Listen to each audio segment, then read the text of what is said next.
तुम्हाला माहिती आहे का, हे जे स्नॅक आहेत ना, हे फक्त आणि फक्त 2 वस्तूंपासून बनवून तयार झालेत.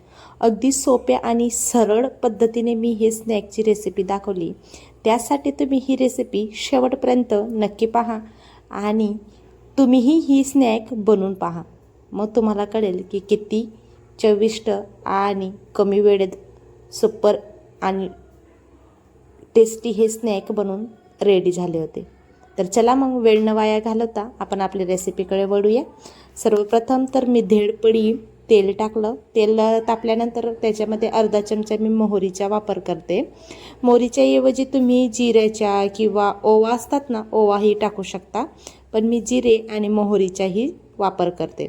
आता मस्त मोहरी तडतडल्यानंतर थोडं जिरं टाकलं. जिरं पण मस्त असं तडतडलं. त्याच्यानंतर मी एक मिरचीचा वापर केला आहे. मिरची तुम्ही तुमच्या आवडीनुसार कमी जास्त करू शकता. हवं तर तुम्ही लाल चटणी पावडरचाही वापर करू शकता. पण हे जे स्नॅक्स आहेत ना, याच्यामध्ये हिरवी मिरची टाकल्याने याचा टेस्ट अगदी उत्तम येतो.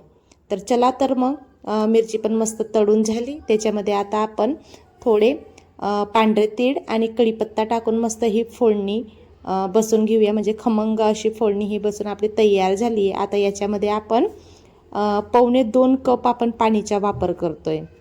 हो मंडळी, आपण 1 कप रवासाठी 1.25 कप पाणीचा वापर करणार आहोत. हे तुम्हाला पुढे कळेलच की मी 1.25 कप पाणी का टाकलं, कारण मेजरमेंट खूप महत्त्वाचं असतं.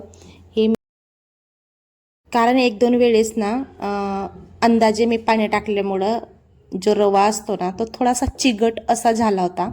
म्हणून मी तेव्हापासून ठरवलं आहे की मी मेजरमेंट करूनच पाणी टाकेल आणि मेजरमेंट करूनच रवा पण घेईल. म्हणजे माप आपलं माहिती असतं ना आपल्याला, तर कुठलीही रेसिपी असो ती बिघडत नाही, हे तर मला खात्री झाली. चवीप्रमाणे मी मीठ टाकलं. मीठ टाकल्यानंतर 1-1.5 चम्मच मी कुटलेली जाड मिरची आपली, म्हणजे चिली फ्लेक्स त्याला म्हणतात, ते टाकणार आहोत. तुम्हाला नसेल टाकायचं तर नका टाकू, पण चिली फ्लेक्स टाकल्याने टेस्ट खूप छान येतो आणि कलरही त्या स्नॅकला छान येतात. बघू शकता मस्त असं खडखडून उकळी आली आहे.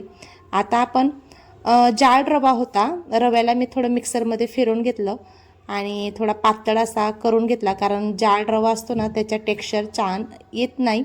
म्हणून ही रेसिपी आपण करत असताना ना बारीकच रवाचा वापर करा. जर जाड रवा असेल तर त्याला 1-2 वेळेस मिक्सरमध्ये फिरवून घ्या. तर चला मग रवा पण आपण टाकून तयार करून घेतला आहे. आता याच्या गुठळ्या ज्या असतात, म्हणजे ज्या गाठी असतात, त्या आपण मिटवून घेऊया.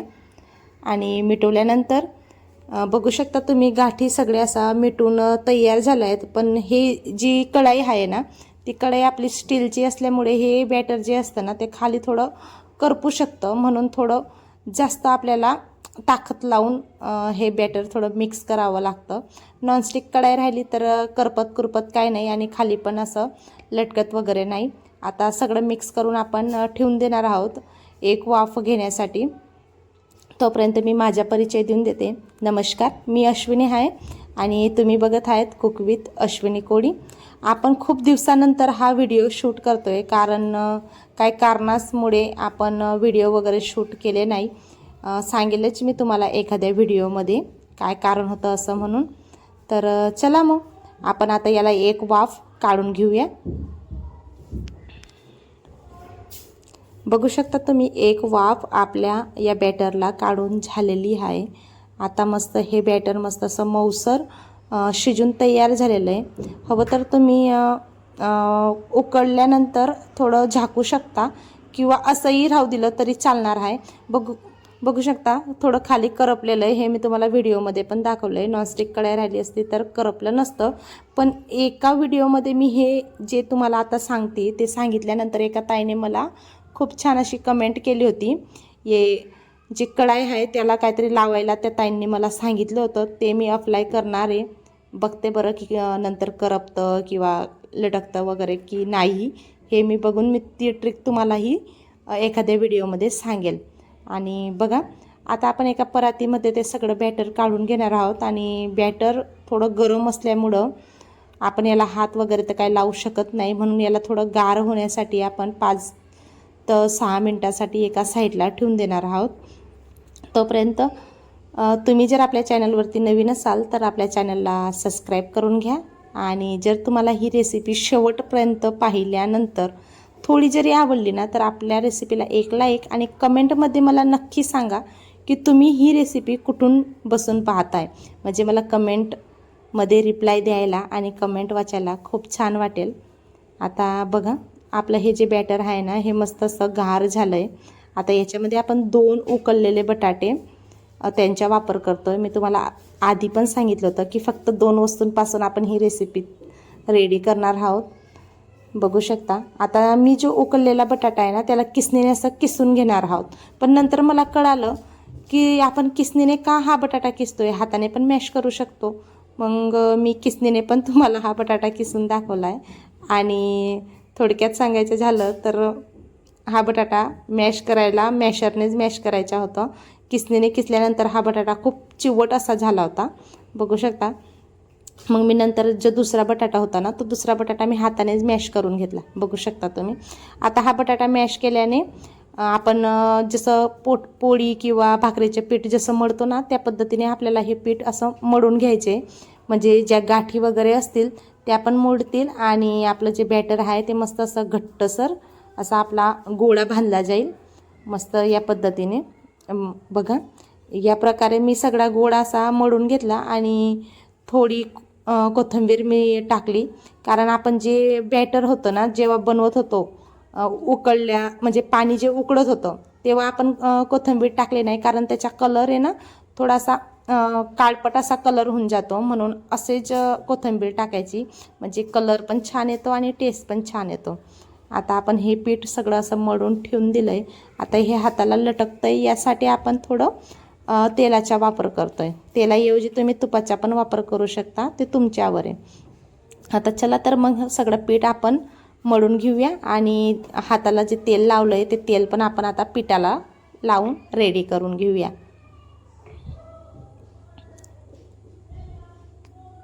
आता पीठ मस्त आपलं रेडी होऊन झालेलं आहे. आता हा गोळा पण मस्त असा आपला बांधून रेडी झाला आहे. आता मी तुम्हाला दाखवते की पुढचे हे स्नॅक वगैरे आपल्याला कसे बनवायचे.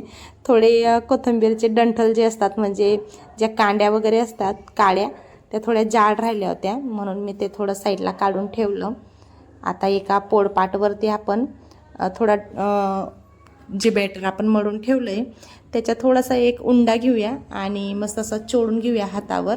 जेणेकरून थोड्या फार गाठी असतील त्या थोड्या कम होतील किंवा मोडून जातील याची आपल्याला थोडी काळजी घ्यायची. कारण थोडा बटाटा मॅश करताना थोडा ओबळधोबळ मॅश झाला म्हणजे थोडा जाडसर असा मॅश झाला. आणि या पद्धतीने आपण लांब लांब अशा स्टिक बनवून घेणार आहोत. बघू शकता आपण शेवया जसं वळतो ना त्या पद्धतीने आपल्याला हा बॅटरचा म्हणजे ह्या गोळ्याचा असा लांब लांब स्टिक बनवून घ्यायचे आणि चाकूच्या मदतीने आपल्याला हा असे छोटे छोटे असे आकार देऊन द्यायचे आहेत. म्हणजे छोटे छोटे पीस बनवून घ्यायचे आहेत. बघू शकता तुम्ही. मी व्हिडिओमध्ये तुम्हाला दाखवतेचे त्या प्रकारे आपल्याला हे बनवून तयार करायचे आहेत. आणि नाही जर तुम्हाला या पद्धतीने अशी स्टिक बनवून कट करायचे असतील ना तर छोटे छोटे असे बाउल्स असतात बघा. आपण कुठल्या तरी मी रेसिपीमध्ये तुम्हाला दाखवलं आहे.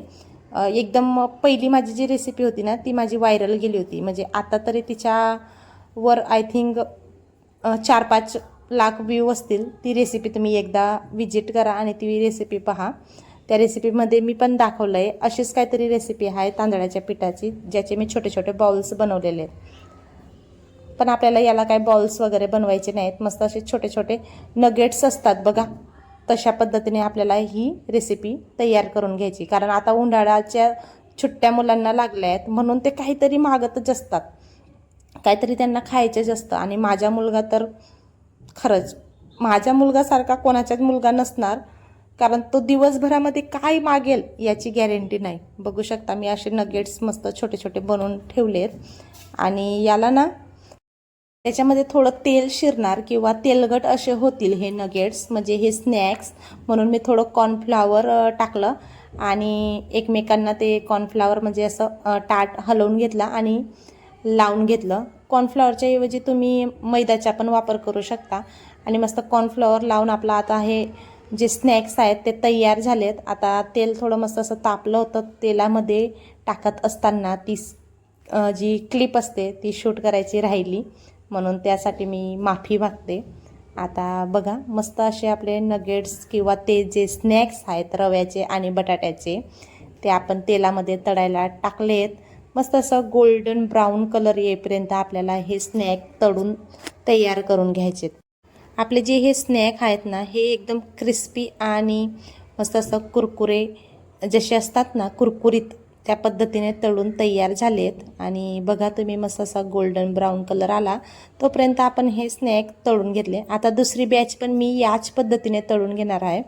आणि बघा अजिबात असं तेलकट वगैरे हे स्नॅक तळून झालेले नाही आहेत, कारण आपण वरून थोडं कॉर्नफ्लावर वगैरे टाकलं ना, म्हणून हे असं तेलकट झाले नाही. आता बघा दुसरी बॅच पण आपण याच पद्धतीने तळून घेणार आहोत. परत एक निवेदन करते, जर तुम्ही चॅनलवरती नवीन असाल तर आपल्या चॅनलला सबस्क्राईब करा आणि छानशी अशी कमेंट करा आणि आपल्या व्हिडिओला एक लाईक करा.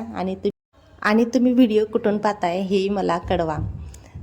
तर चला दुसरी बॅच पण मस्त आपल्याशी तळायला आपण टाकली आहे. त्याच पद्धतीने आपण ती बॅच तळून तयार करून घेणार आहोत. बघू शकता मस्त गोल्डन आणि ब्राउनिश कलर म्हणजे असा सोनेरी कलरमध्ये हा आपला स्नॅक तळून तयार झाला आहे.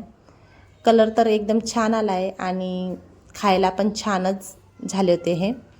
आणि एकदम छान म्हणजे कमी वेळेत ही रेसिपी बनवून तयार होते. म्हणजे जर तुम्हाला संध्याकाळची भूक असेल, चहासोबत काहीतरी हलकं हुलकं खायचे असेल, त्यावेळेस पण तुम्ही हे स्नॅक तळून मुलांना किंवा आपल्या नवरोबांना देऊ शकता किंवा घरच्या लोकांना देऊ शकता. कारण आमच्या घरामध्ये चहा वगैरे तर आम्ही घेत नाही, म्हणून आम्ही संध्याकाळचा थोडा नाश्ता वगैरे करतो. त्यासाठी आपण असे थोडे हलके फुलके स्नॅक बनवून रेडी करून ठेवते मी. बघा अजिबात असं तेलकट वगैरे हे स्नॅक झालेले नाही आहेत. आतून मस्त असा मऊसर आणि बाहेरून एकदम असा क्रिस्पी हा स्नॅक बनवून रेडी झाला आहे. बघू शकता तुम्ही कम वेळेत आणि कम साहित्यामध्ये हा नाश्ता बनवून रेडी झाला आहे. तुम्ही ना कॉर्नफ्लावर लावून जे मी तुम्हाला दाखवलं होतं टाटामध्ये कॉर्नफ्लावर लावून, तसं जरी तुम्ही एअरटाईट डब्यामध्ये भरून ठेवलं ना फ्रीजमध्ये तर 2-4 दिवस याला काहीच होत नाही. तुम्ही पण अशी ही रेसिपी बनवून पहा आणि बनवल्यानंतर तुम्हाला ही रेसिपी कशी वाटली ही मला कमेंटमध्ये सांगा. आणि तर चला मग भेटूया आपण अशाच नवीन रेसिपीमध्ये. तोपर्यंत हसत राहा, मेन म्हणजे खात राहा. धन्यवाद. वीडियो को लाइक करा, सब्सक्राइब